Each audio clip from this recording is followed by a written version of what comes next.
होंगे ये। तो तुझे अमृत पिलाने वाली देवी समझता था। जिन्हें मुझे आज्ञा का पालन करना सिखाया है।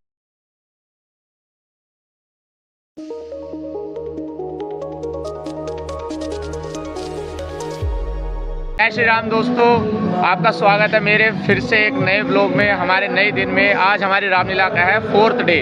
तो कल आपने देखा कि हमारी रामलीला में कैसे सीता स्वयंवर हुआ, कैसे राम जी और सीता माता का विवाह हुआ। और पहली बार पूरी इंटायर हिस्ट्री में हमारी रामलीला की चारों भाइयों का और चारों सीता की चारों बहनों का सबका विवाह दिखाया हमने। पूरी जयमाला दिखाई। तो भाई साहब कसम से मज़ा बहुत आया उस सीन को करने में। पूरी विदाई दिखाई, आपने देखा होगा पूरा सीन ब्लॉग में। तो कमेंट जरूर करना उस ब्लॉग में भी और इस ब्लॉग में भी करना कि कितना बढ़िया लगा आपको है। बाकी आज हमारा 4th डे है रामलीला का। मैं आपको चंदन से मिलवाता हूँ, चंदन भाई से हमारे। वो बताएंगे कि आज के मुख्य सीन कौन कौन से होने वाले हैं। ये चंदन भाई, जय श्री राम। जय श्री राम। तो जरा हमारे दर्शकों को बताइए कि आज के मुख्य सीन कौन कौन से होने वाले हैं। आज के मुख्य सीन दशरथ कैकेयी संवाद और मंथरा का षड्यंत्र और राम वनवास। और आशा करता हूँ आप सभी को देखने में आनंद आ रहा होगा। अभी तक के जितने भी हमारी वीडियोस हैं तो इसको ज़्यादा से ज़्यादा लाइक कीजिए, शेयर कीजिए, सब्सक्राइब कीजिए और हमारे नितिन भाई के चैनल को बहुत ज़्यादा शेयर कीजिए, बहुत ज़्यादा लाइक कीजिए, बहुत ज़्यादा सब्सक्राइब कीजिए। और आप लोग अपने कमेंट में ज़रूर बताएं, हमें सजेशन दिया करो कि हमारी लीला कैसी चल रही है और हम क्या इम्प्रूवमेंट कर सकते हैं अपनी रामलीला के अंदर। जय श्री राम। अभी हमारे चंदन भाई ने बताया कि आज हमारे यहाँ राम वनवास मिल जाएगा, राम वनवास हो जाएगा। कैकेयी अपना दशरथ से अपने सारे वरदान मांगेगी, मंथरा अपना षड्यंत्र रचेगी। तो बहुत बढ़िया बढ़िया सीन होने वाले हैं। मंथरा के रोल में हमारी सबकी चहेती लवीना इतना बढ़िया एक्ट करती है, देखने वाला है। कैकेयी के रोल में इस साल हमारे साथ पहली बार वो कमेटी में जुड़ी है, उपलाक्षी। तो वो भी बहुत बढ़िया एक्ट करती है। रिहर्सल में हमने उसकी रिहर्सल्स देखी, प्रैक्टिस देखी, उसको करता हुआ एक्ट करते हुए देखा, उसको बहुत बढ़िया एक्ट कर रही थी। बाकी आज लाइव देखेंगे उसको करते हुए स्टेज पे, तो बहुत बढ़िया एक्ट जाने वाला है। और दशरथ तो हमारे सबके बड़े है ही, राज अंकल जी। तो भाई उनसे टक्कर का तो कोई दशरथ है ही नहीं आसपास में भी। तो बहुत बढ़िया एक्ट जाने वाला है, देखना जरूर है उस एक्ट को। ये मत सोचना कि आज बोर होने वाला सीन है, कुछ भी है, बट जल्दी देखना है वो, सही है। चंदन भाई, कल हमारे यहाँ लीला में पहली बार सीन हुआ था, वो वाला विदाई वाला, सीता जी की विदाई वाला। तो कैसा लगा वो सीन, क्या कहना है आपका उसके विचार में। भाई साहब, मैं अभी तक बता रहा हूँ, अभी तक जो जितनी बार मैंने रामलीला करी है और जितनी भी बार मैंने बहुत सारी जगह काम किया है, तो अभी तक मेरे ख्याल से जो विदाई हमने दिखाई थी, जो एक्सपेक्टेशन थी, जो मेरी क्या ऑडियंस की भी, उससे भी कुछ ज़्यादा ही हाई लेवल का कहते हैं मतलब सीन हुआ था। और सबसे ज़्यादा बहुत ज़्यादा इमोशनल सीन था सीता विदाई का, जो कि हालांकि किसी ग्रंथ में भी कहा गया कि वो नहीं पढ़ा जाता है। यहाँ तक कि रामचरितमानस में भी कहा गया है कि सीता विदाई कभी नहीं बोली जाती है। लेकिन हमने वो सीता विदाई दिखाई, वाकई में लोग उससे इतना जुड़ गए कि ऑडियंस में बैठे हुए लोग भी के आंखों में आंसू थे उस सीन को लेकर। हमारी सीता माता रोने लगी, खास करके हमारी सीता माता हकीकत में रो रही थी कि उसकी विदाई हो रही है। उसकी आंखों में आंसू आने लग गए थे। कल के सीन जितने भी थे सारे जबरदस्त थे। हमारे जो रावण के गेटअप पे थे हमारे लाली भैया, तो मैं ये उनके लिए मैं ये कहना चाहूँगा कि जगह और मंच मायने नहीं रखता, मायने रखता है कलाकार की कला, उसका एक्ट। उन्होंने जो एक्ट में जो मज़ा बांधा, जो समा बांधा, क्या बताऊँ, आउटस्टैंडिंग था। मेरे पास उनके लिए कोई शब्द नहीं है, खास लाली भैया के लिए। और हमारे अतुल भाई लक्ष्मण जी हैदरपुरिया, उन्होंने भी क्या कमाल का काम किया, खास करके लक्ष्मण में। लक्ष्मण के लिए आप सभी को पता है कि उसके लिए कितनी एनर्जी चाहिए होती है बोलने के लिए। उसके अंदर भाई साहब जितनी भी एनर्जी फूंक दो कम है। और ख़ास करके हमारे जो तीसरे कैरेक्टर थे कल मेन, जो हमारे परशुराम जी थे, जिन्होंने मेरे ख्याल से आई थिंक सो, मैं तो खैर रिहर्सल पे आता नहीं था, कम ही आता था अपनी जॉब की वजह से, लेकिन मैंने शायद उनका 1 या 2 बार उनकी रिहर्सल देखी थी। और उन्होंने क्या सीन किया, मेरे ख्याल से आसपास के एरिया में मैंने अभी तक ऐसा कोई परशुराम नहीं देखा। ठीक है, तो गाइस अब आपको हम मिलवाते हैं अपनी सीता माता से, जिन्होंने कल सीता माता का अवतार लिया। तो उनसे पूछते हैं उनकी क्या फीलिंग्स रही, कैसा उनका एक्ट गया, कैसा उनको लगा।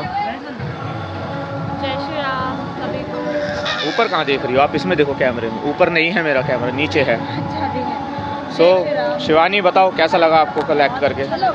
आपकी आवाज़ नहीं आ रही है यहाँ तक। ओ बेटे, सारी चीज़ें मंगाई जा रही है बिना बताए। बहुत बढ़िया भाई, बहुत बढ़िया। ये 150 की है, ये 500 की है। चलो कोई नहीं, बाद में अभी इनको खा लें दो, फिर मिलवाते हैं इनसे। पंछी का मेकअप हो रहा है, ये बेचारा लाइन में बैठ गया। करवा ले मेकअप करवा ले, फिर मिलवाते हैं आपको भी। कल सुमित्रा वो आज भी सुमित्रा है, कल सुमित्रा नहीं था। हाँ कल क्या उर्मिला था। उर्मिला लक्ष्मण जी की जो वाइफ थी उनका इन्होंने किरदार करा था, तो बहुत प्यारी लग रही थी। ये भी आज भी बहुत प्यारी लग रही है, ये आई शेडो इसकी बहुत प्यारी लग रही है। और ये हमारी मेकअप वाली दीदी। दीदी क्या नाम है आपका? आंचल। जय श्री आंचल। राम। तो भाई ये भी मेकअप करते हैं हमारे यहाँ, तो बहुत बढ़िया मेकअप होता है इनका, मज़ा आ जाता है इनका मेकअप देखते हुए। दीदी कितने टाइम से कर रहे हो मेकअप आप?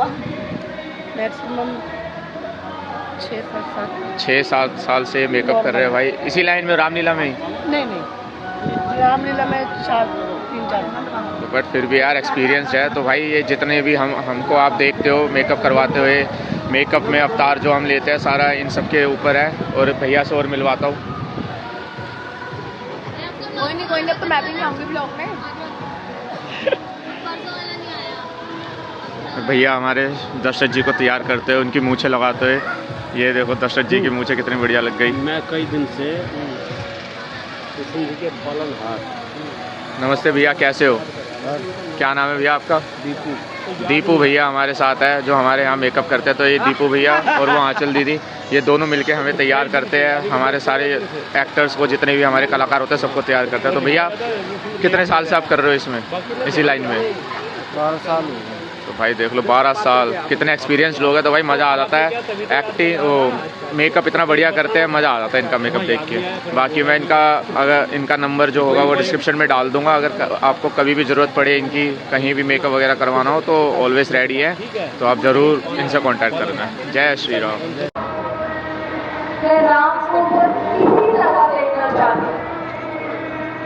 देवी अभी राम बालक है और मैं उसे अभी इतना बड़ा बोझ नहीं डालना चाहता। महाराज, मैं आपकी बात से सहमत हूँ, परंतु मैंने आपसे यही तो मांगा है, आशा है आप मेरी ये मनोकामना अवश्य पूरी करेंगे। ठीक है, मैं सुमन जी और गुरु वशिष्ठ से विचार करके बदलाता हूँ। द्वारपाल जाओ, गुरुदेव और सुमन जी को यहाँ बुला लो।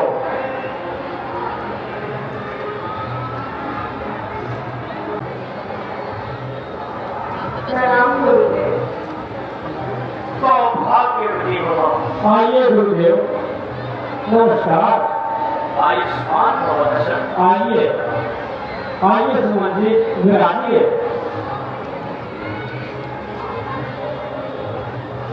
गुरुदेव, आज रानी के कई जेल में एक अभिलाषा उत्पन्न हुई है कि राम का राज तिलक कर दिया जाए। यह तो अति शुभ विचार है। इसमें संकोच की क्या बात है राजन? परंतु गुरुदेव, राज्य का इतना बड़ा बोझ क्या राम के कोई वर्णन से सहन कर पाएंगे? महाराज, राम एक धर्मपाल का पुरुष है, वह हर प्रकार से योग्य है। राम जैसे स्वामी को पाकर संपूर्ण लोग अपने आप को धन्य जा सके। राजन, अब आपकी अवस्था काफी हो गई है और बुढ़ापा भी आ गया है। आप वृद्धावस्था जरूर बढ़ रहे हैं। यही होगा कि आप राम का राज तिलक कर दें। यदि आप सब राम को राजगद्दी पर देखना चाहते हैं तो मुझे स्वीकार है। सुमन जी, यह चंद्रमा अति सुंदर है। सब प्रकार की औषधियां, फूलों की मालाएं, नए वस्त्र, घी प्रातः काल भगवान में पहुंचा दी जाए। द्वारपाल जाओ, राम को यहाँ पर लेकर आओ। आप पिताजी चिरंजीवी हो बेटा। बेटा राम, तुम्हारा जन्म कौशल्या से हुआ है। मेरे पुत्र होते हुए भी गुणों में तुम मुझसे बढ़कर हो। तुम्हारी माता के गई एक अभिलाषा है जिसे वह आज पूरा करना चाहती है। आगे नीचे पिताजी। बेटा राम, वह अभिलाषा स्वयं अपनी माता जी से पूछ लो। माता जी बताओ, वह कौन सी बात है? आप मुझसे क्या चाहती है? जरा तनिक ठहरो राम।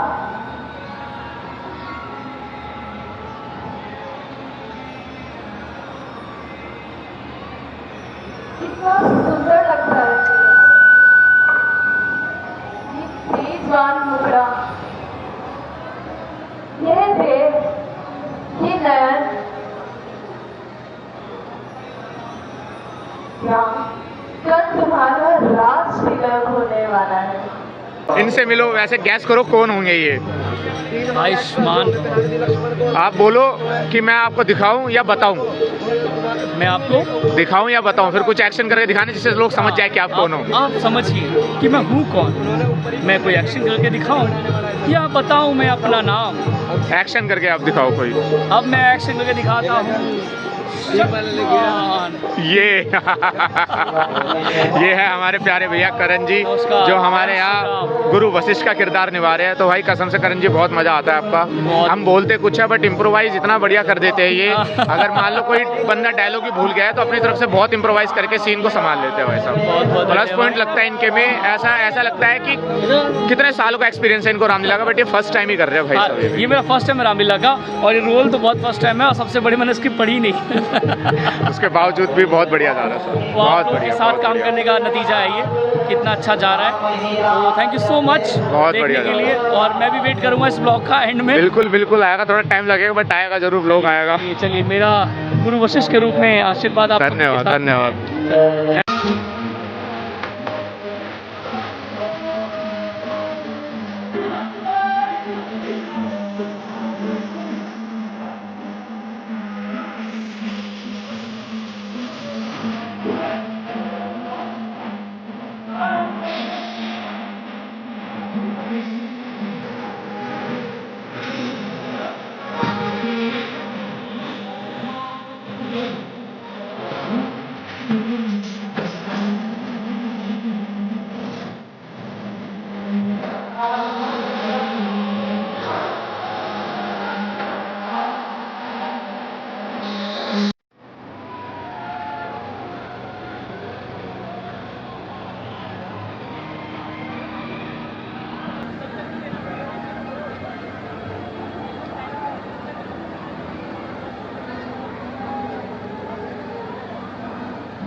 रानी, आज क्या बात है जो अपने महल को सजा रही हो और खुद को सजा रही हो?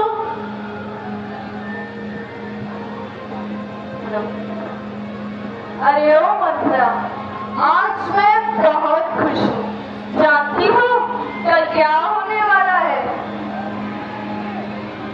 ना, मैं तो नहीं जानती। मेरे बेटे राम का राज तिलक होने वाला है। वो तो कल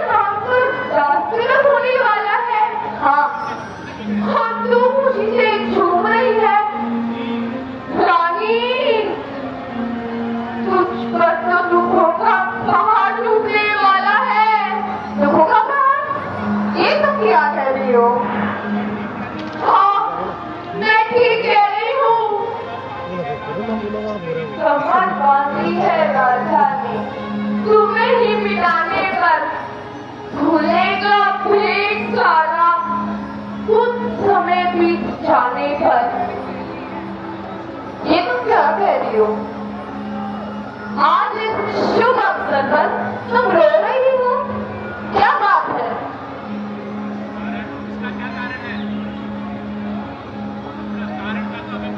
कारण का तो अभी पता चल जाएगा। जब से तुमने कहा है कि कल राम का रास्ते होने वाला है, मैं तो पैसे ढूंढी जा रही हूँ। मतलब हम सबने देश संभाले हैं और तुम्हें पंख फेरे, ये कैसे लक्षण तेरे हैं? क्या कहीं झगड़ रही है, भूखी है तो प्यासी है? मेरी सौगंध बता जल्दी, क्यों भाई तुझे उदासी है? रानी, तुम तो बिल्कुल भोली हो। ये जो नवाले बच रहे हैं, तेरे लिए मातम है, मातम। ये तो क्या बात कर रही हो? जबान संभाल कर बात करो।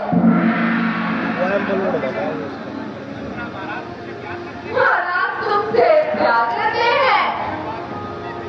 मेरा फोन आया हुआ यहाँ पे। वो लेगा भाई मेरे घर ये तो ये महाराज के दिल में कितना कपट है, परंतु तुम्हारे मायके भेज दिया और आज राम के रास्ते की घोषणा करवा दी। अरे भटली, राम के रास्ते का विचार तो मेरे मन में आया था, मैंने ही महाराज से कहा था, तूने तो मुझे डरा ही दिया। ये लो तुम्हारा इनाम। नहीं नहीं, ये इनाम मुझे नहीं चाहिए। तुम खुश हो रही हो, इतनी बड़ी विपदा को पाकर तुम संतोष मना रही हो, और मैं दुख से व्याकुल हूँ। मथुरा गायन गई, ये क्या मसला करी है? बेशक मुझे गायन कहो, गालियाँ दो, परंतु मैं सच्ची बात कहे बिन नहीं रह सकती। मैं तुम्हारे मायके से तुम्हारे साथ आई थी, तुम्हारा भला चाहना मेरा कर्तव्य है रानी।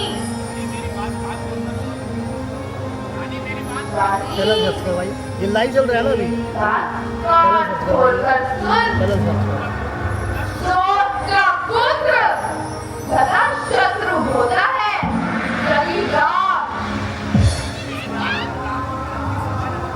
राम को राज मिला तो राम और भरत दोनों का समान अधिकार है।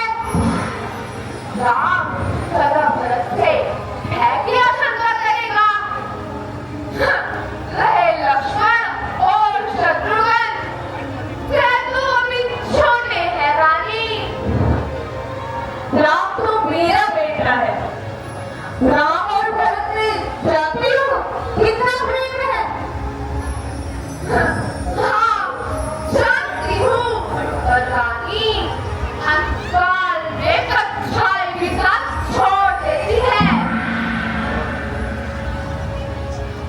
राम तो मेरी भरत से भी ज्यादा सेवा करता है।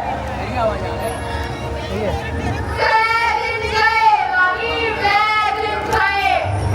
आज की बात और है, कल की कुछ और होगी। वो संध्यारात माता होगी और तुम पर शासन करेगी।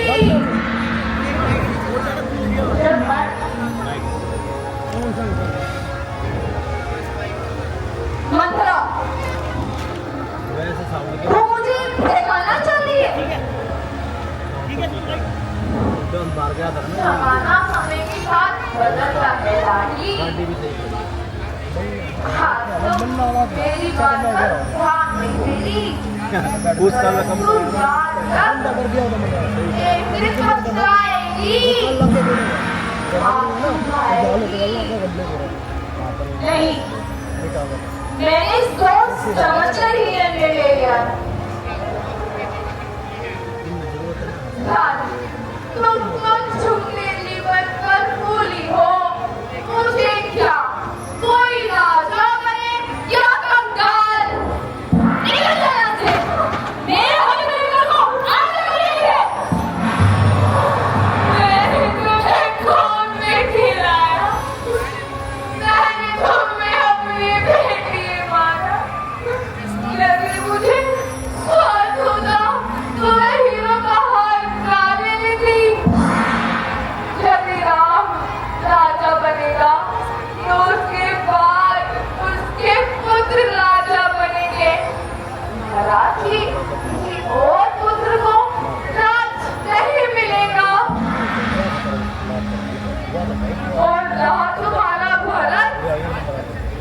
राजवन से बिल्कुल अलग हो जाएगा। मैं तो तुम्हारे भले के लिए ही कह रही थी और तुम मुझे ही मारती चली। मेरी तकदीर ऐसी है, तुम्हारा कोई दोष नहीं।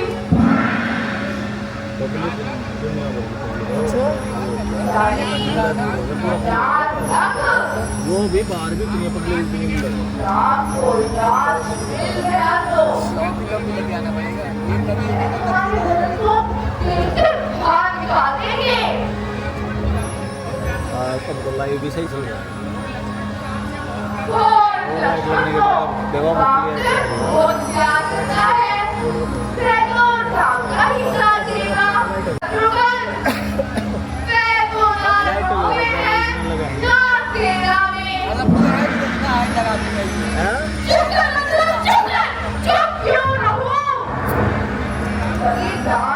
वॉल्यूम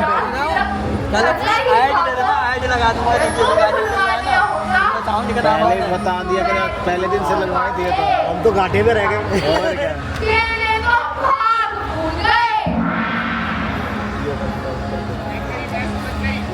मैं समझ गई, अब राम का राज नहीं होगा। परंतु मैं मानो सिर्फ यूसुफ से कहूंगी, जिस मंत्र मुझे राम का राज रखवाना चला बाइंडिंग का है एक बैल बाइंडिंग का है। तो महाराज दशरथ राजा इंद्र की ओर से वानासुर के साथ युद्ध करने गए थे। इसमें वॉइस तो रिकॉर्ड नहीं तब तेरी इन्हीं दो उंगलियों ने रथ का पहिया टूट जाने पर उनको सहारा दिया था और उनकी जान बचाई थी।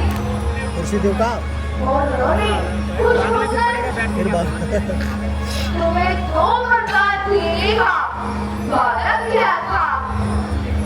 हाँ, मुझे याद है, और तुमने किसी और समय रख छोड़ दिया था।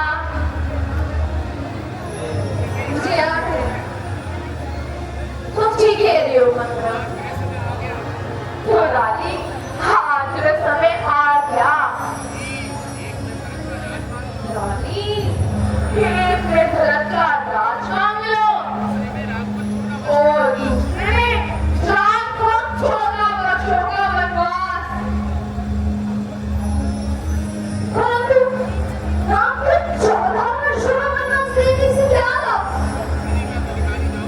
हारी, मैं अगर ये हारी जाऊं, ये राजनीति की बातें हैं, बड़ी सावधानी से काम लेना चाहिए। ऐसा ना हो राम कहा रहे और भरत के रास्ते बाधा डाले। हाँ मंत्रा, ये बात तुमने सही कही। अब वही होगा जो तुमने कहा है। रात ना कहीं तुम की चिकनी चुकड़ी बातों में ना जाना। कहीं देखो वरदान छोड़कर कुछ और मान गए हो। नहीं, ये कभी नहीं हो सकता। जान से चली जान मांगर छोड़ नहीं सकती ये हट अपनी। देखना तुम आज कैसे पूरी होगी ये हट मेरी। तो समझ लेना रानी, भरत का राज्य हो गया। रानी, तुम ऐसा जाल बिछाना कि महाराज तुम्हारी जान से बच न पाए। अब मैं समझ गई मंत्रा, अब मैं समझी मेरी कहानियां क्यों फरकती है। सोती हूँ तो शहरी करते हैं, नींद खुली सोना आते हैं।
दशरथ सा रही, क्यों नरो दीवार पर खाक उड़ती जा रही, क्यों रानी के श्रृंगार पर ना वो पलंग बिछा ना वह सुगंधी, आज रानी मालूम नहीं इस कारण सुख भोले बैठी है।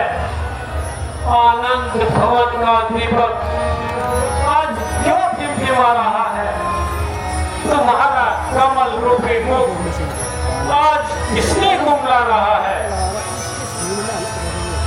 उतार फेंके आभूषण, बदला व्यवहार क्यों अपना, बदलाए रंग चेहरे का, हकीकत है या कोई सपना। अंधेरा ही अंधेरा सा छाया सारे आंगन में, ना फूलों जैसी सुगंध रही, ना संग बजा मन मंदिर में। चल उठकर श्रृंगार कर और आजा मेरे पहलू में, जितनी भी खुशियां मुझे मिली सब रख दूंगा तेरे आंचल में।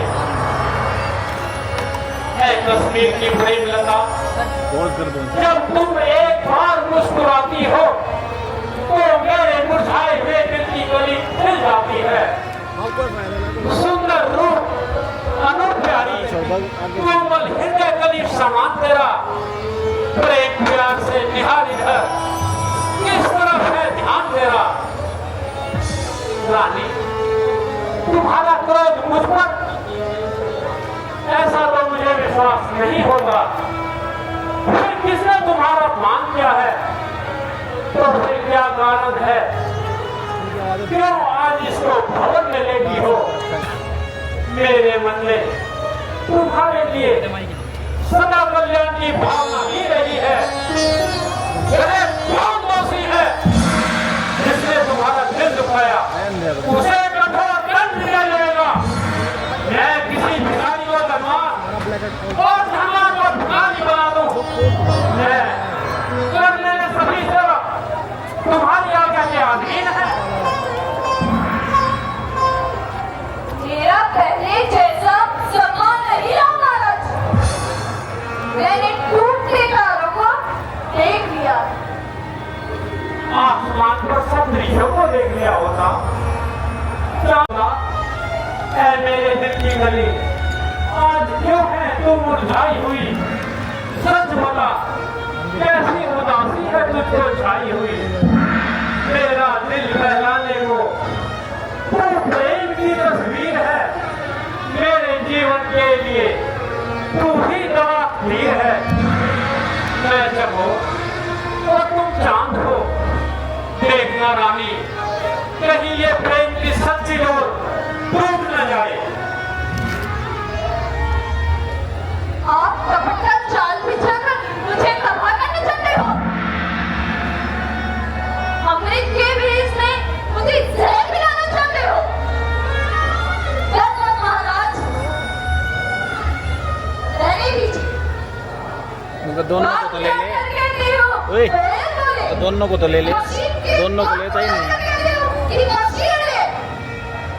चंद्रमा से आग निकल रही है, आज मेरे नाम पर कलम का टीका लग रहा है। रानी यह तुम आज कैसी बातें कर रही हो।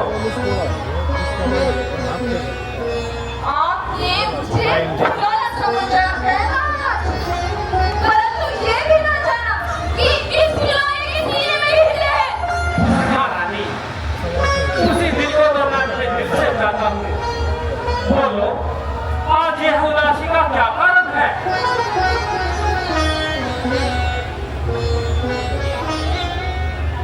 यदि आप मेरी इच्छा पूरी करना चाहते हैं तो प्रतिज्ञा कीजिए, तभी मैं आपसे अपना मनोरथ करूं।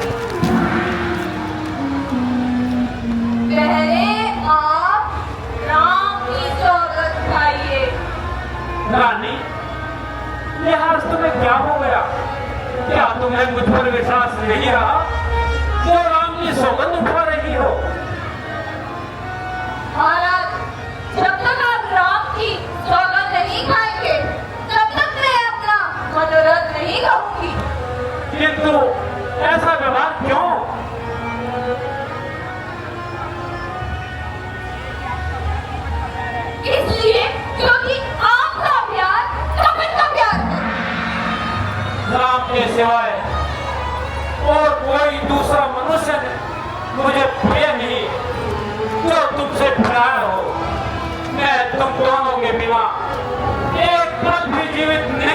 चाहता। वो आकाश के तारे चाहे पृथ्वी पर बिखर जाए, पृथ्वी के सभी जीव चाहे आकाश में भर जाए, परमात्मा कहा है अनुचित नहीं होगा, और लड़े धर्म से कभी विचलित नहीं होगा। एक बार जब कहा मुझसे वही अंतिम वचन होगा, मैं आन पहली बार मुझे उस पुण्य नाम की गाता हूँ तेरे सामने, जो ग्रंथ अपने राम की। क्या बात है महाराज, आपने राम की सौगंध खाई है। देख लो, अच्छी तरह सुन लो। ए वंश में उड़ने वाले पक्षियों, तुम साक्षी हो। हम भी सुने। आज रानी के गई बिल्कुल बदली बदली नजर आती है। सूर्यादि देवताओं, तुम सब जानते हो कल मेरा राम राजा बनेगा। बोलो रानी, बोलो, तुम जो चाहोगी तुम्हें वही मिलेगा। महाराज, देवासुर संग्राम में आपने मुझे रोमवचन देने का वरदान दिया था। हाँ रानी, वे तो वरदान अभी तक मेरे पास है। वरदानों से मैं आपको मुक्त करना चाहती हूँ। हाँ हाँ, बोलो, क्या मांगना चाहती हो? रानी, तुम खामोश क्यों हो? आनंद पूर्वक कहो, क्या मांगना चाहती हो? महाराज, राम का राज्य नहीं होगा। क्या कहा? राम का राज्य नहीं होगा? हाँ, राम की जगह धर्म राजा बनेगा।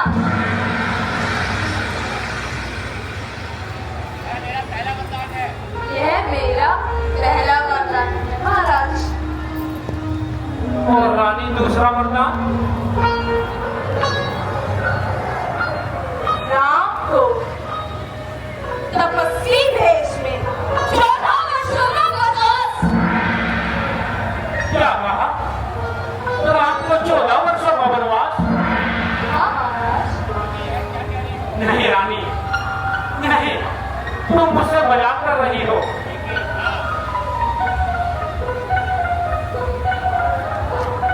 महाराज, मैं मजाक नहीं कर रही हूँ। यह तुम क्या कह रही हो?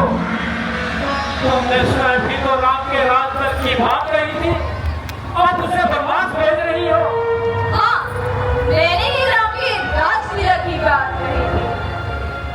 है मेरी गलती, परंतु बाढ़ से बचने के लिए मैंने बांध बना लिया है महाराज।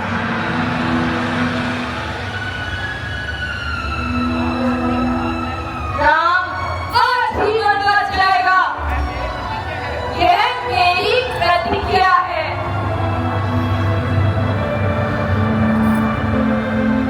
क्या मैं यह कोई सपन तो नहीं देख रहा? और बेदर्द नागिन क्यों मेरे सीने में तीर चला रही है? और काबिल क्यों मैं स्कूल का नाम करा रही है? बता, मैंने या मेरे राम ने तेरा क्या बिगाड़ा है? तूने उसे लाल प्यार से मारा, कौशल्या से नहीं ज्यादा प्यार दिया। राम ने तुझे सलाम अपनी माँ ही डाला है। और दुनिया से नाश करने वाली नागिन आज ये जुल्म क्यों उठा रही है? क्यों उठा रही है?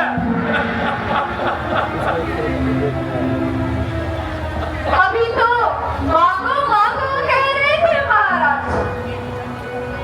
यदि वचन पूरा नहीं करना तो क्यों राम की सौगंध खाई थी? राजकन्या के रूप में तू जहरीली नागिन है। सारा संसार तुझे गुरु की तारीफ करता है। उस राम को मैं किस अपराध में बंधु को भेज दूं?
मैं तुम्हें दे सकता हूँ, किंतु मुझे मौत के मुंह में मत डाल, मेरे राम को वहां में मत भेज।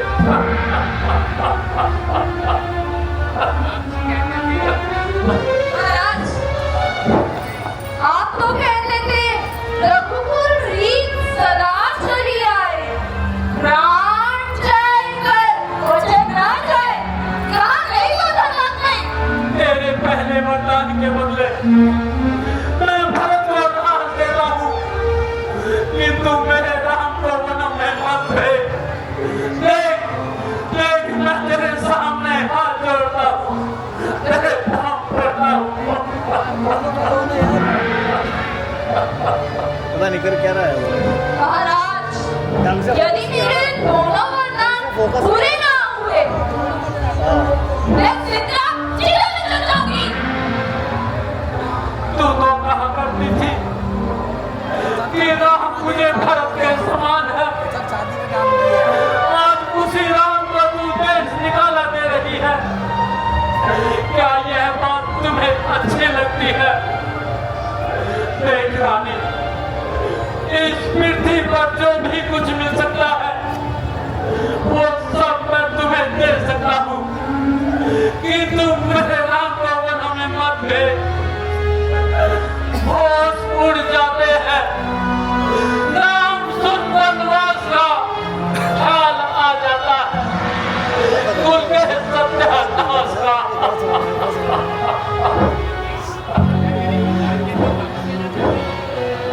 महाराज, यदि आप वरदान देकर वापस लेना चाहते हैं, इस भूमंडल पर अपनी धर्म भक्ति का ढिंढोरा कैसे पीटेंगे? ईश्वर के लिए चुप रहो। आपके ही वंश के एक राजा ने एक कबूतर की जान बचाने के लिए अपने मांस का टुकड़ा घास को दे दिया था, और आप महाराज धन को भूल गए।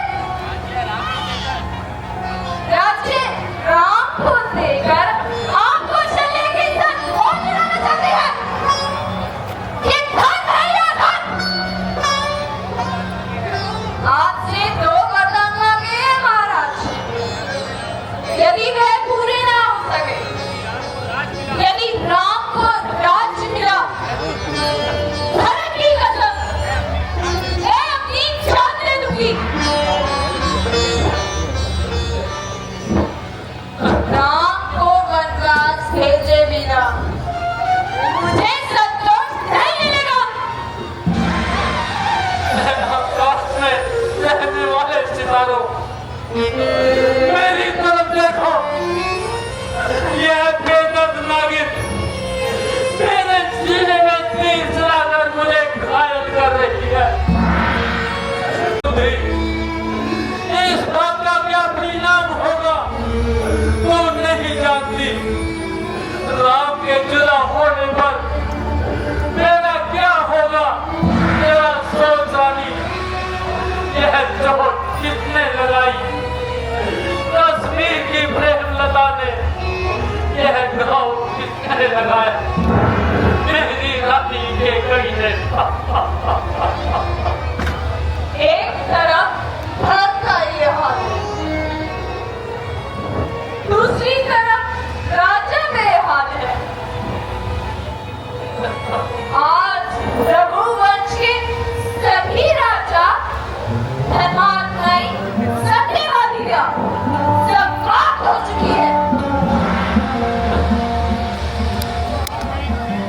और नागिन मिल चली बातें सुनाकर क्यों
प्रेमलता, आज तू भी सावित्री बनकर दिखा दे।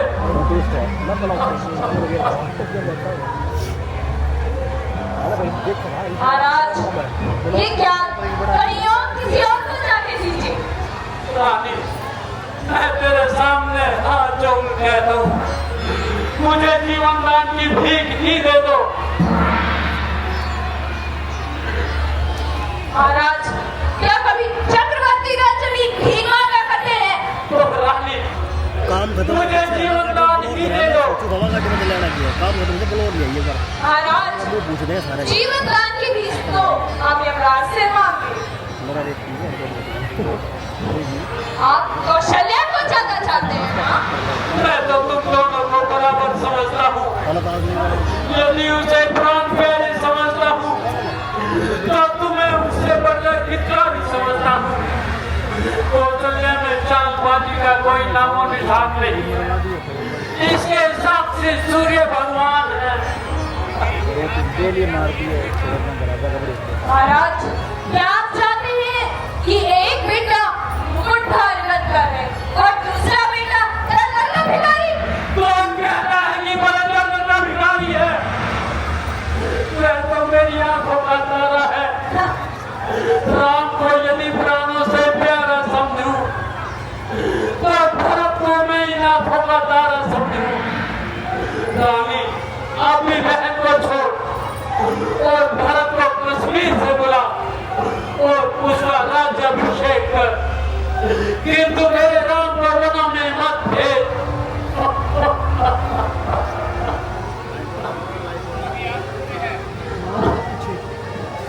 महाराज, कभी आप रोते हैं, कभी झोली फैलाते हैं, कभी भीख मांगते हैं।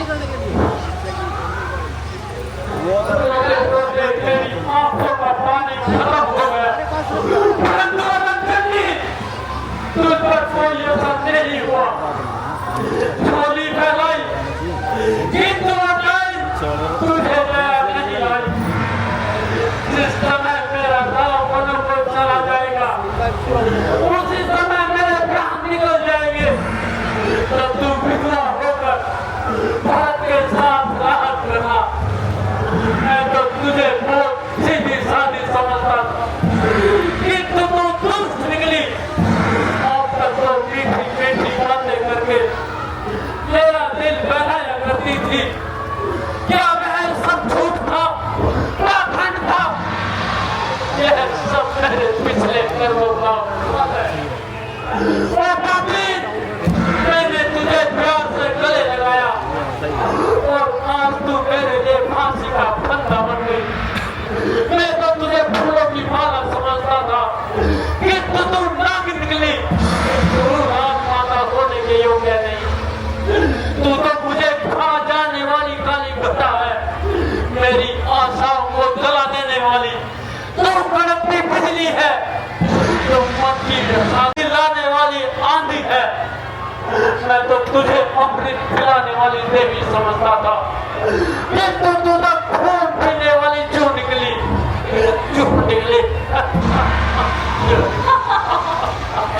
महाराज, यदि कुछ और रह गया हो तो मुंह में कह दीजिए। शायद आपके मन में कुछ शंका न रह जाए मेरे लिए। जिस प्रकार अनजाने में बालक नागिन को पकड़ लेता है, उसी प्रकार आज तक मैं तुझ जैसी नागिन से खेलता रहा। और आज तू मेरी मृत्यु का कारण बन रही है।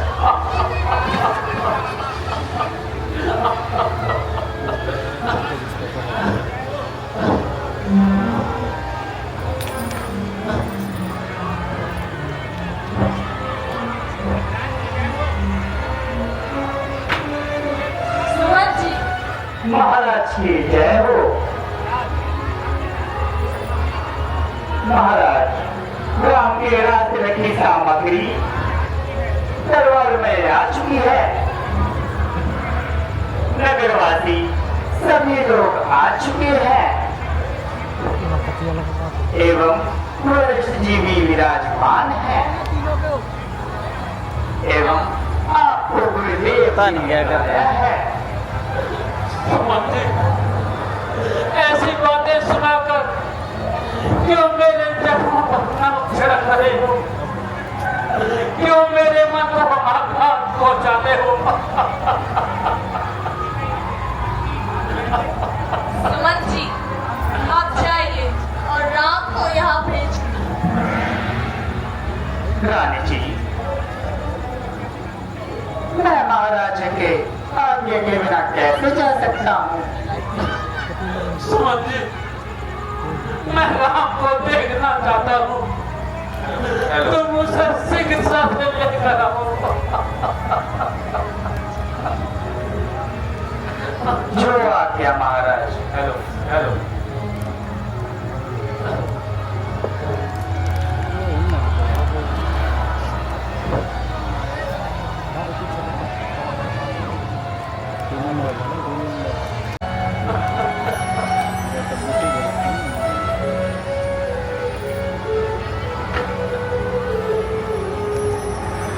प्रणाम माता जी।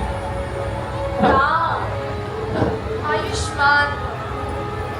मेरे राम, बेटा राम, राम। पिताजी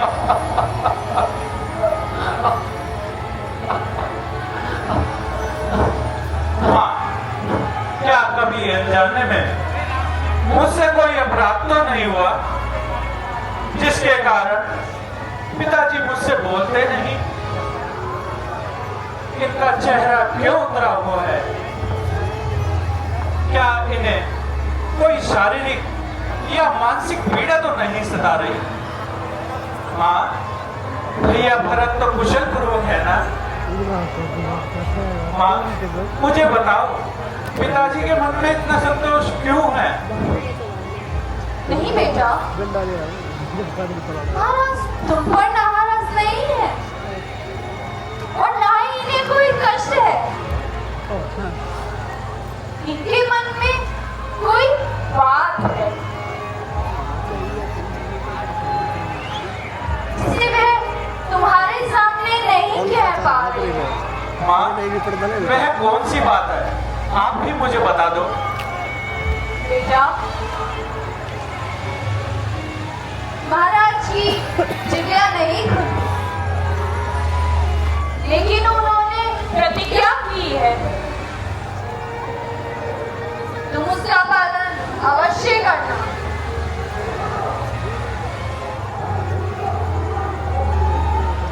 महाराज ने पहले तो सत्कारपूर्वक मुझे 2 वरदान दिए।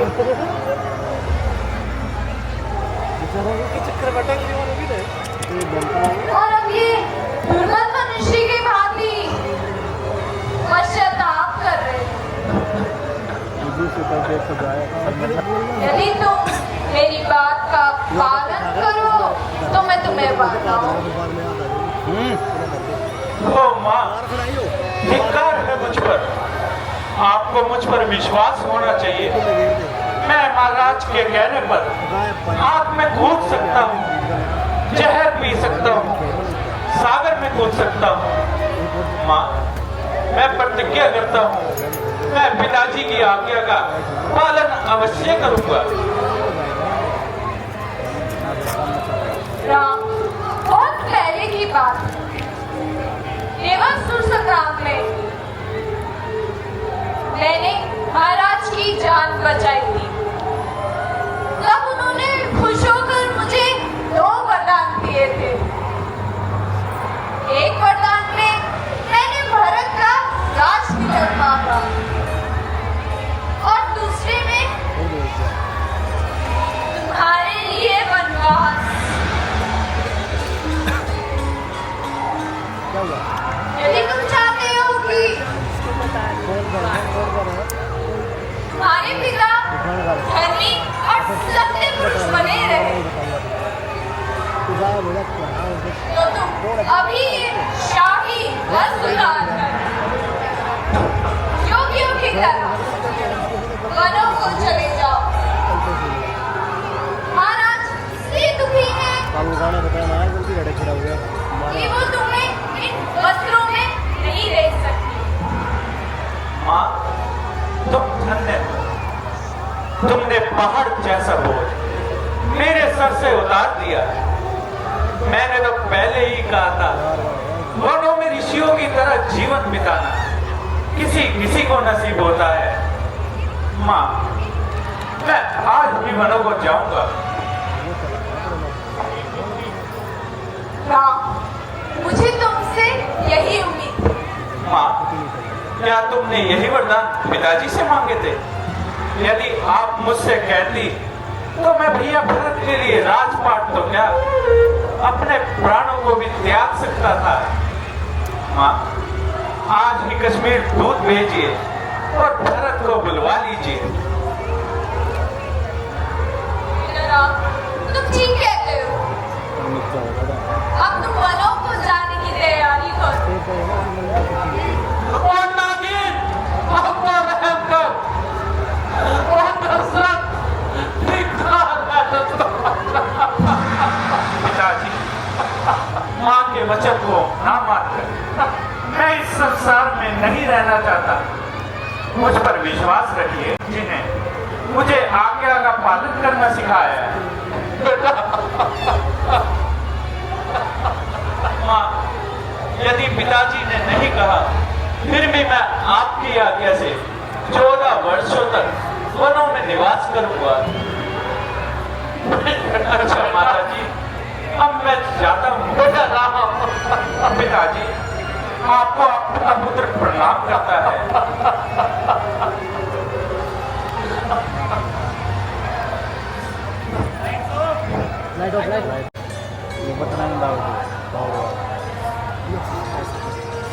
दूसरा पढ़ाई पुलिस में बता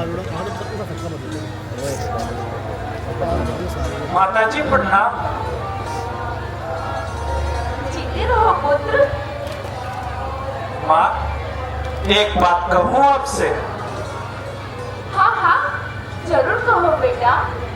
माँ, तुमने मुझे जन्म दिया और तुम्हारी गोद में मैंने बहुत कुछ सीखा।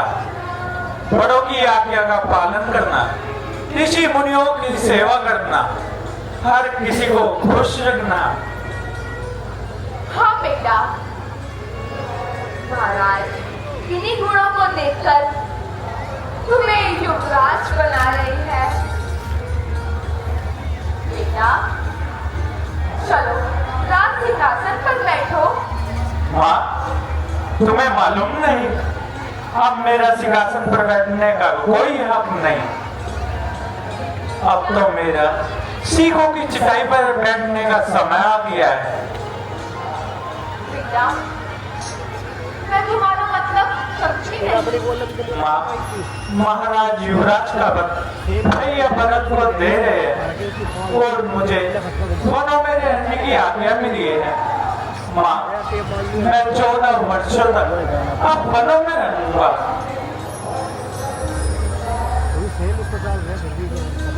माँ, मुझे ताज के बदले वनवास मिला है। क्या? 14 वर्षों का वनवास?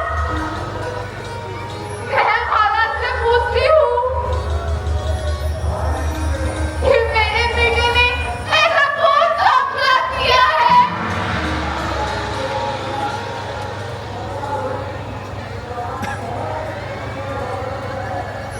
नहीं माँ, पिताजी इस समय बहुत दुखी है।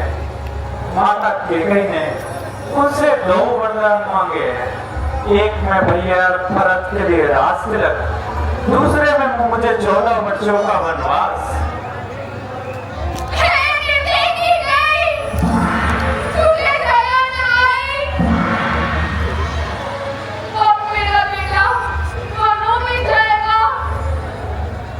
माँ, फैसला रखो। मैं राज करने ही तो जा रहा हूँ। अयोध्या का ना सही तो वनों का ही सही। माँ, ऐसे क्या देखती हो? मुझे आशीर्वाद दो ताकि मैं पिताजी का आज्ञा पालन कर सकूं। बेटा, अगर तुम्हारा जन्म ना हुआ होता तो मुझे इस बात का अफसोस रहता कि मेरी कोई संतान नहीं है।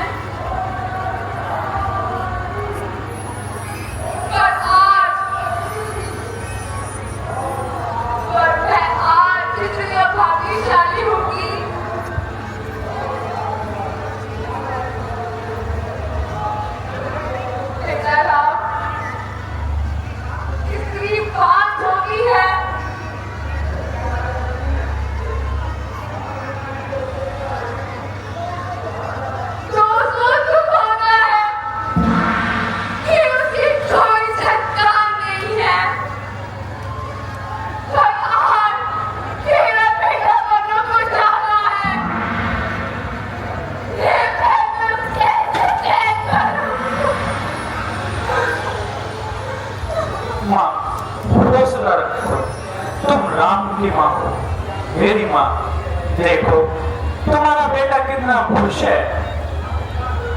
हाँ बेटा, यमराज के घर में भी हालत हिलना चाह रहा है।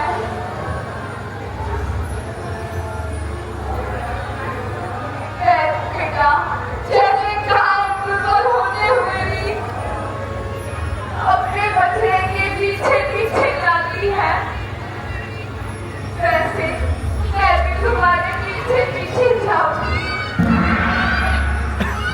नहीं माँ, ऐसी बातें तुम्हारे को शोभा नहीं देती।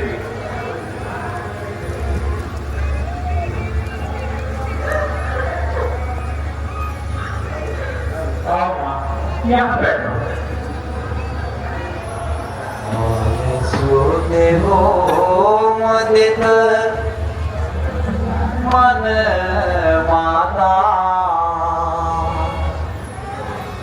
जय मुद मंगल कानन जाता।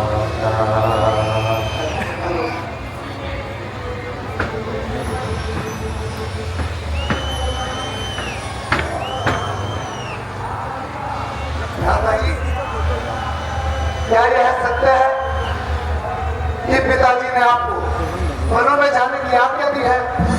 हाँ लक्ष्मण।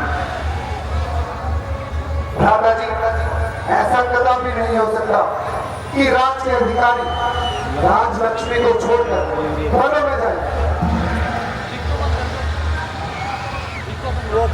पिताजी इस समय किसी की बातों में आ गए हैं। पूरे होने के कारण उनकी बुद्धि समझा गई है, वे काम के वश में आ गए हैं। लक्ष्मण, बड़ों के प्रति ऐसे क्रोध में आना ठीक नहीं। क्यों ना कहूं भैया, आखिर आपने अपराध ही क्या किया है? किस कारण पिताजी ने आपको वनों में जाने की आज्ञा दी है? दुनिया में ऐसा कौन सा राजा होगा जो देवता समान पुत्र को इतना कठोर दंड दे? मैं इस अयोध्या नगरी की ईंट से ईंट बचा दूंगा। मैं दास समाज का झगड़ा क्षण भर में अभी चुकाता हूँ। दुश्मनों को अपनी केवली में बजा सकाता हूँ। हाँ बेटा, लक्ष्मण ठीक कह रहा है। राज के अधिकारी तुम ही हो पुत्र। माँ, लक्ष्मण तो मूर्ख है। यदि भरत का राज तिलक हो रहा है तो उसमें बुरा ही क्या है? वह भी तो हमारा भाई है। हाँ, मैं मूर्ख हूँ, परंतु आत्मा के समान है। और भैया, लक्ष्मण इस बात को कदापि सहन नहीं कर सकता।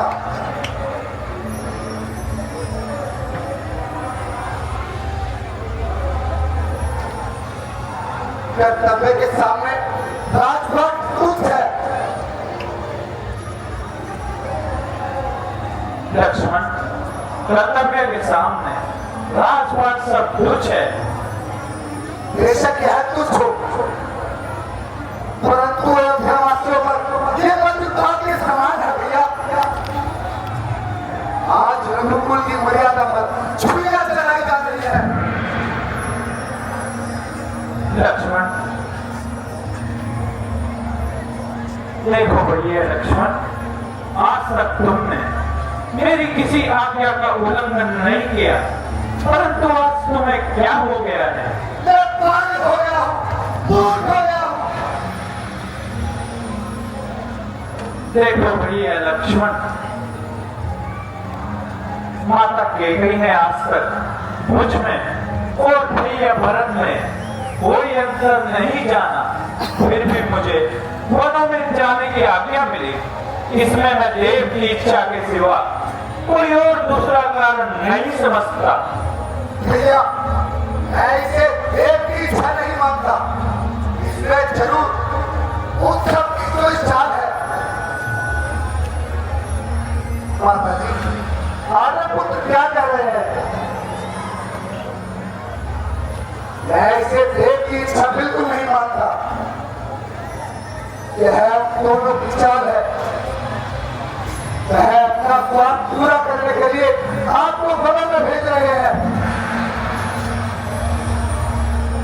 जो कायर होते हैं मेरी देव पर भरोसा करते हैं। लक्ष्मण भैया, आज तक तुमने मेरी किसी आज्ञा का उल्लंघन नहीं किया, परंतु आज तुम्हें क्या हो गया है? मैं पागल हो गया हूँ, मूर्ख हो गया हूँ, लेकिन आज एक में भी शक्ति नहीं जो आपका राष्ट्र तिलक रोक सके। जिद मत करो लक्ष्मण, परंतु इसमें तुम्हारा कोई दोष नहीं। आज मैं वनों को जा रहा हूँ, इसी कारण तुम मेरी आज्ञा नहीं मान रहे ना? दादाजी, ये आप क्या कर रहे हैं? हाँ लक्ष्मण, मैं अवश्य ही पिताजी की आज्ञा का पालन करूंगा। यही सत्पुरुषों का मार्ग है। बेटा, मैं तुम्हारे बिना नहीं रह सकती, मैं भी तुम्हारे साथ चलूंगी। नहीं माँ, स्त्री के जीते जी उसका पति ही उसके ईश्वर के समान होता है। पिताजी मेरे और आपके प्रभु है, भैया भरत भी धर्मात्मा है, वह तुम्हारी सेवा करेगा। मेरे चले जाने पर पिताजी को कोई कष्ट ना पहुंचे, तुम सब उनकी सेवा करना। हाँ, जो नारी अपने पति की सेवा नहीं करती उसे पापियों में गिना जाता है। बेटा, मैं जान गई, मैं तुम्हारे मन जाने का विचार नहीं बदल सकती। अच्छा बेटा, जाओ, तुम्हारा कल्याण हो। माता जी, आप कभी में जाने की आज्ञा दे दी। हे ईश्वर, अब मैं क्या करूं?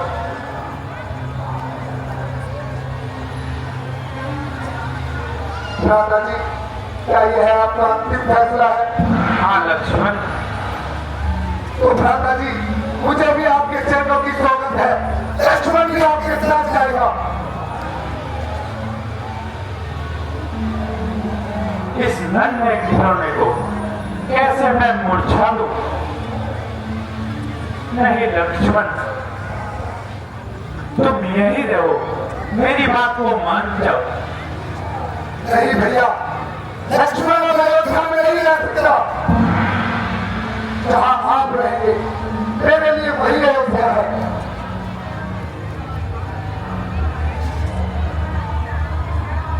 इन्हीं चरणों की सेवा में आनंद मुझे दूना है। यदि तुम हो तो सब कुछ है, नहीं तो यह घर सूना है। लक्ष्मण, जिद मत करो, मेरी बात मान जाओ।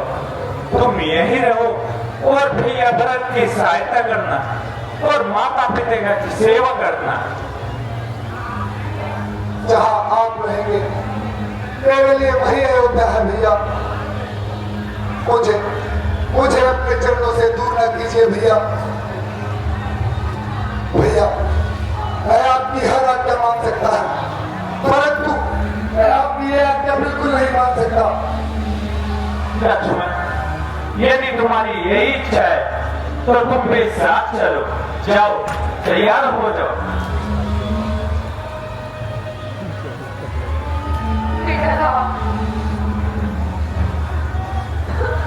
Lights off.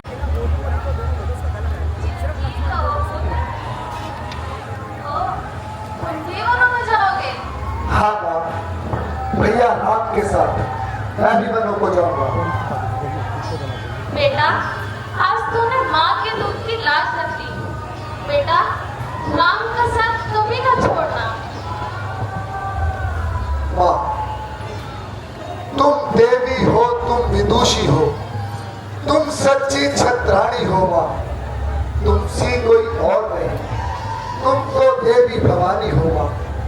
तुमने माँ अल्प समय में मेरे मन की बात कही। जो मैं कहने आया था वह स्वयं तुम्ही ने बात कही। मुझ में तो यही लालसा है, प्रकट रघु राय की माँ, भाई की सेवा करने को हाजिर हो भाई की माँ। अच्छा, अब देर नहीं मुझको सेवा की शक्ति दो और सिर पर हाथ धरो माता। देखना लाल मेरे हो तो सत पे सदा अड़े रहना। 14 वर्षों की सेवा में तीरों के भांति खड़े रहना। माँ, तुम धन्य हो। तुम में और उसके कई में जानती हो माँ कितना अंतर है। जब मैं उसके कई की ओर देखता हूँ तो जानती हो माँ मेरे दिल में क्या होता है। यदि आज्ञा होती रघुनंदन की तो भीषण रण बचा देता। या वन में अमरपुरी होती या अमरपुरी में वन होता। और माँ, जब मैं तुम्हें देखता हूँ तो जानती हो क्या होता है। ये कई भी एक माता है जब पुत्रों को राज दिलाती है तो अकेले बेटों को बच जाने की आज्ञा दिलाती है। और एक दुख हो, एक माँ इस आदि भी तो छाती है जो रघुनंदन की सेवा में बेटे की भेंट चढ़ाती है। जन्मदिन हुई है तेरी माँ, अब तेरी माता जानती। साथ रहना तू हमेशा, बाजी लगाकर जानती। मुंह अकेले ना दिखाना, तुम अवध में लक्ष्मण। कसम है बेटा तुझे, सूर्यवंशी आन की। वह सीता समेत वन को जाते हैं, यह देख सकी ना आंखें। इस कारण तुम्हें साथ रहने को कहती है मेरी आंखें। तुम आज्ञाकारी बेटे हो तो मानो मेरे वचनों को। सेवा के लिए साथ हमेशा तत्पर रहो 14 वर्षों को।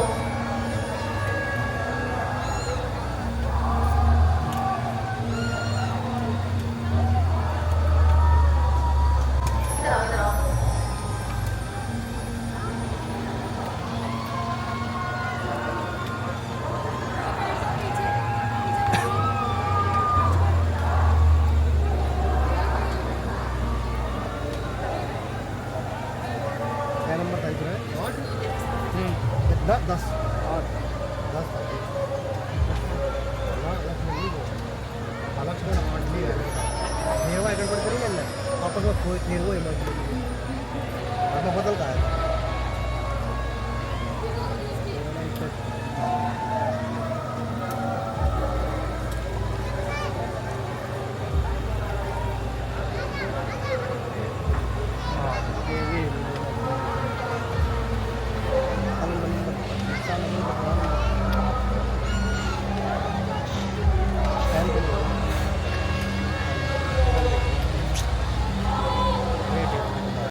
मेरे पास फोन नहीं है।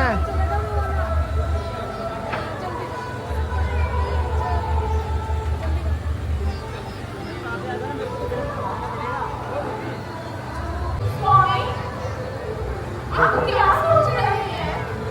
सीते, पिताजी ने कभी 2 वरदान माता केकई को देने का वचन दिया था और आज माता केकई ने वे 2 वरदान पिताजी से मांग लिए हैं।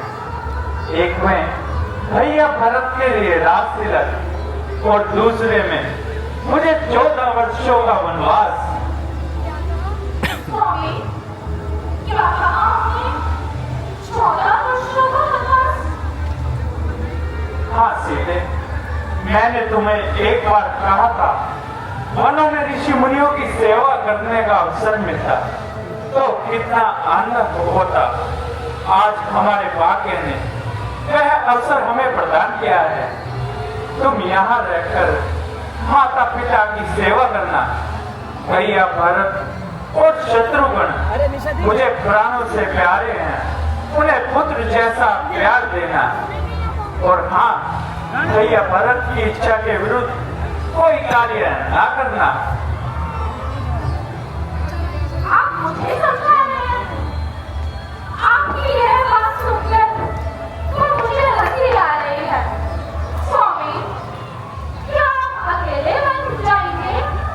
नहीं सीते, लक्ष्मण भी मेरे साथ जा रहा है।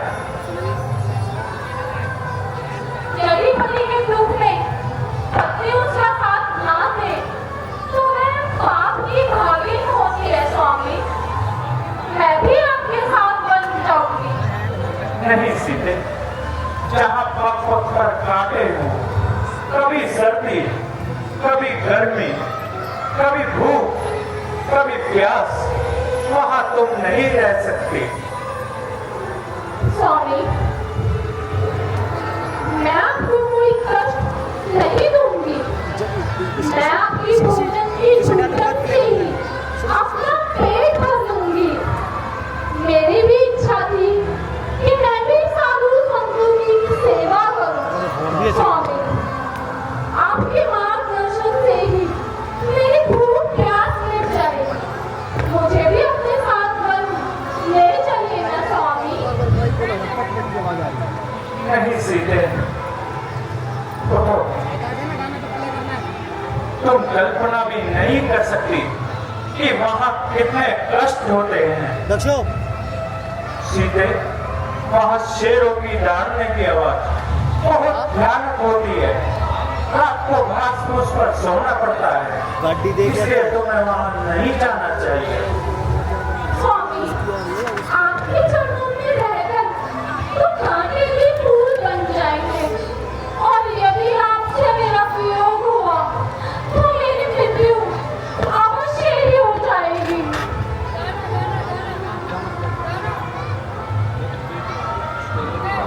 सीते, तुम उत्तम कुल में उत्पन्न हुई हो और सदा ही धर्म के आचरण में लगी रहती हो। मैं चाहता हूँ तुम यहाँ रहकर माता पिता की सेवा करना, मेरे मन को संतोष मिलेगा। स्वामी, यदि आपका साथ रहे तो मन भी स्वस्थ बन जाएगा। और यदि आपको विश्वास है कि 14 वर्ष तक मैं आपके बिना जीवित रह सकती हूँ तो आप अवश्य ही मुझे यहाँ छोड़कर जा सकते हैं। कोई बाधा ना होगी मेरे साथ जाने में। मेरा भी हाथ हो आपके कष्ट मिटाने में।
एक बहड़ी तूने बोला था सीते, मत रो, मत रुलाओ, क्या रखा वेदनाओं में है।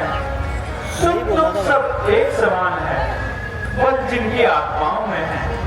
मैं जानता हूँ तुम मेरा वियोग नहीं सहन कर सकती, परंतु मेरे वापस आने तक मुझे हौसला तो दे सकती हो, ताकि मैं खुशी खुशी वनों को जा सकूं। आज रात छोड़कर कहती हूँ, सबकों के साथ चलती है। यदि आप विभूति रमाएंगे तो स्वामी भक्त बनती है। जब आत्मा चल देती है तो शरीर का कल्याण कहाँ। ऐसे ही समझो प्राणनाथ, जब नाथ नहीं तो प्राण कहाँ। सीते, चलने को तो चल सकती हो, परंतु ये भ्रमण तुम्हारे योग्य नहीं। राजभवन की राजवधु हो, ये वनगम तुम्हारे योग्य नहीं। कहने को हम सब अपनाए हैं, पर हमने इतना ही बल है।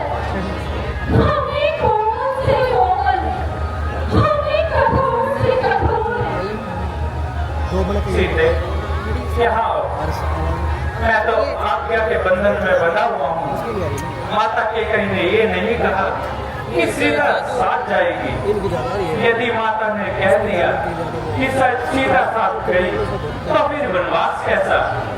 स्वामी, मैं माता जी से आज्ञा ले लूंगी, परंतु मैं भी आपके साथ बच जाऊंगी। सीते, तुमने मेरे सामने बहुत बड़ी समस्या कर दी।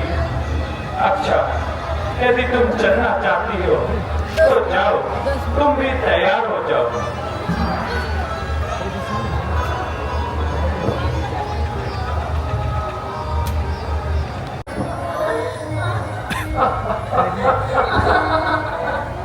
राम लक्ष्मण सीता ललित भी विलंब न करें, संध्याकाल होने वाली है। कृपया स्वागत। जैसे आज्ञा माता।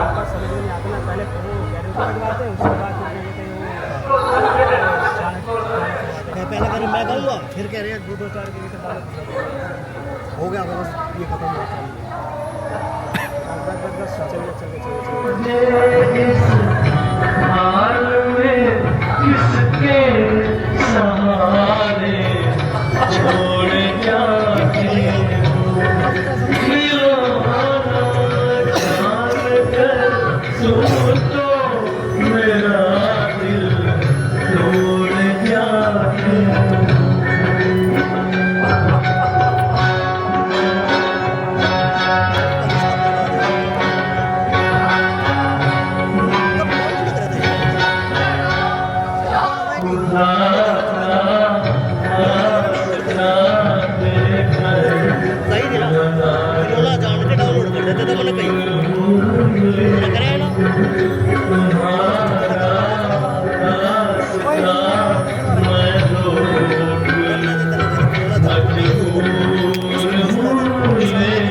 उसी से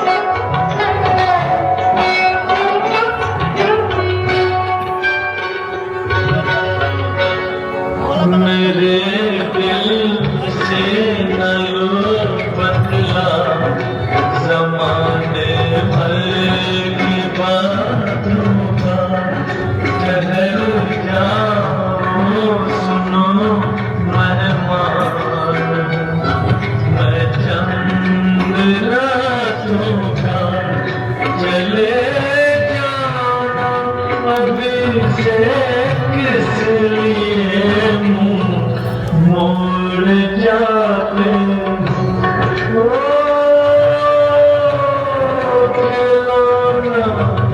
जान कर तुम तो मेरा दिल तोड़ जाते हो।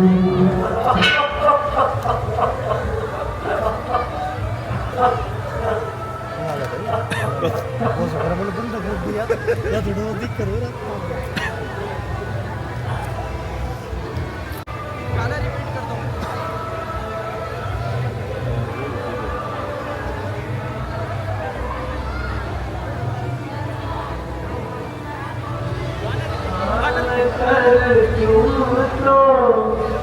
मेरा दिल तोड़ जाते हो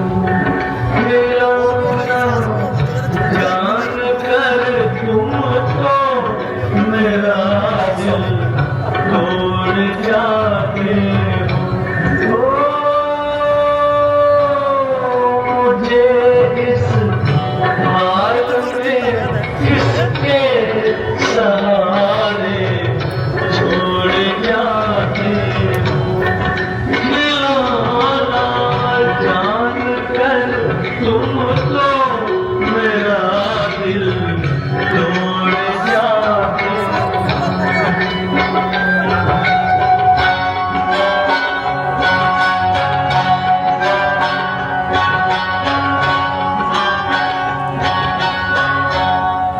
खुदा का वास्ता देकर मना लूं दूर हूँ लेकिन तुम्हारा रास्ता मैं रोक लूं मजबूर हूँ लेकिन मैं चल भी नहीं सकता हूँ और तुम दौड़ जाते हो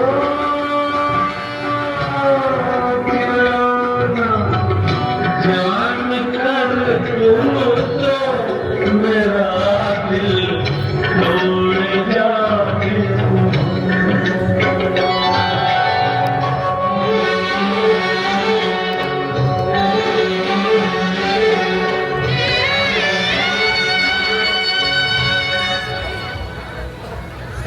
लाइक तेज मार तेज कोई ना रहने दे थोड़ी देर रहने दे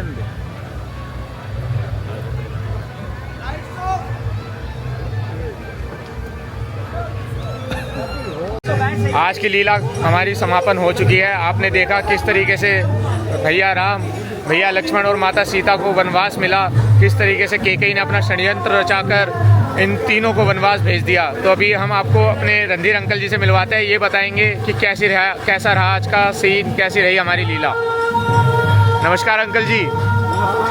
जय श्री राम। श्री राम।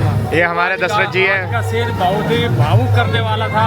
मैंने देखा कि जो है दशरथ की आंखों में रियल के आंसू थे और भगवान श्री राम और माता सीता की आंखों में भी रियल के आंसू थे। रियल के आंसू रोने लग रहे थे वो रियल में ही। और उनकी आंखों में आंसू देख के परमात्मा की हमारी आंखों में भी आंसू आ गए और पूरी पब्लिक की जितनी ऑडियंस थे सबकी आंखों में आंसू थे। ये दृश्य देख के बड़ा ही आनंद आया। जय श्री राम। जय श्री राम। कृपा हुई जो हम पर, हाँ जी, कृपा बरसती रहे। बहुत अच्छा आज का जो है ये सीन था। इसमें रियल में हमारी पब्लिक भी रोई और हमारे जो कैरेक्टर रोल कर रहे थे वे भी भावुक हो गए। बहुत भावुक हुए। और श्यामती रामचंद्र की जय। जय श्री राम। कैसी रही आज की लीला, बताओ थोड़ा सा। आज की लीला बहुत अच्छी रही और सबने बहुत अच्छा साथ दिया, सहयोग किया। और जो हमारे आज जो हमने कि थोड़ा सा कुछ अलग करने की कोशिश करी थी, जो कि हमने राम जी को पूरी अयोध्या नगरी में घुमाया, पूरे आगे तक ले गए थे। वनवास तो वो तो हर साल होता है, ठीक है, नहीं हर साल नहीं होता, इस साल ही करा। पब्लिक में जाते तो हैं, इतनी आगे तक नहीं जाते, बस यहीं घूम के आ जाते हैं, आगे तक गए थे। हाँ। ज़्यादा आगे तक घुमा दिया। तो हमारी पूरी कोशिश रहती है कि हम सीन को बेस्ट करें। और आज हमारी जो 2-3 कैरेक्टर रोई हैं वनवास के चक्कर में, जो कि एक हमारी सीता जी खुद हैं और उनके साथ उनकी माता जो कौशल्या है, वो भी वनवास के चक्कर में खूब रोई हैं। तो बहुत अच्छा लगा, क्योंकि लोग उस सीन से जुड़ जाते हैं, अटैच हो जाते हैं, तो इमोशनल हर कोई हो ही जाता है। बाकी आप नितिन भाई के चैनल को लाइक कीजिए, सब्सक्राइब कीजिए और कमेंट जरूर करिएगा कि हमारी लीला कैसी चल रही है और हम और क्या इम्प्रूवमेंट कर सकते हैं। जय जय।